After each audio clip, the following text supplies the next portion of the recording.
আজকে তাই তো বল কি বলতে চাস। इतना खर्चा हो गया तो 3 बिस्कुट भी हो जाता।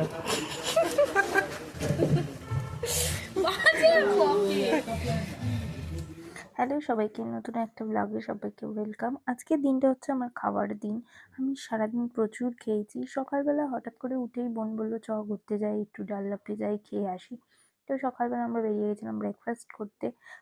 ফার্স্টে একটু চা বিস্কুট খেয়ে নিয়েছিলাম, তারপরে এসেছিলাম এই দোকানটা, এটা বোনরা এসছে, তো ওদের খুব ভালো লাগে, তো আমিও এলাম, ফার্স্ট টাইম এলাম আমি।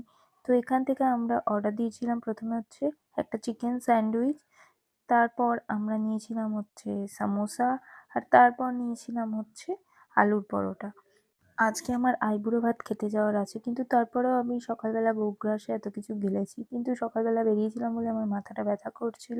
তো আদি আমাকে এখানে কি সুন্দর একটা হেড ম্যাসাজ দিয়ে দিচ্ছিল।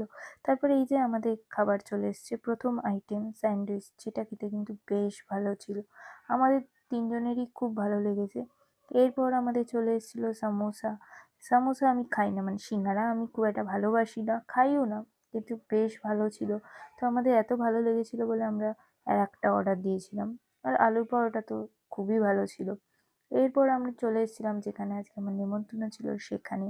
আর এসে দেখছি যে এত কিছু আইটেম রান্না করেছে, মানে কি বলবো, এত সুন্দর হয়েছিল প্রত্যেকটা খাবার। আর এই যে এত সুন্দর করে সাজিয়ে দিয়েছে। তো আমরা বসে গেছিলাম খেতে, আর আমাকে তার আগে এই টিপ পরে রেডি করে দিয়েছিল। আমি শাড়ি পরে যাইনি, আমি কোথাওই শাড়ি পরিনি। আমি না শাড়ি পরে এত ভালো করে খেতে পারি না, তো সেই জন্য আমি শাড়ি পরে কোথাওই যাইনি। তো এখানে আমাকে এই সুন্দর শাড়িটা দিয়েছে, যেটা আমার ভীষণ পছন্দ হয়েছে। এত সুন্দর শাড়িটা, আমার খুব ইচ্ছা ছিল এরকম লাল পাড় সাদা শাড়ি নেওয়ার, তো আমি পেয়ে গেছি, আমার ভীষণ ভালো লেগেছে। আর এত সুন্দর একটা ডেকোরেশন হয়েছিল। আর এখানে বোনকেও খেতে দিয়েছে, বোনকেও অতগুলো আইটেম খেতে দিয়েছে। এটা বোনের প্লেট, আর ওইদিকে আমি বসে আছি। খেয়ে দিয়ে আমরা আর উঠতে পারিনি, আমরা ওখানেই শুয়ে পড়েছিলাম। তো ব্লগটা এখানেই শেষ করছি, দেখা হবে নতুন আবার কোনো একটা ব্লগে, টাটা।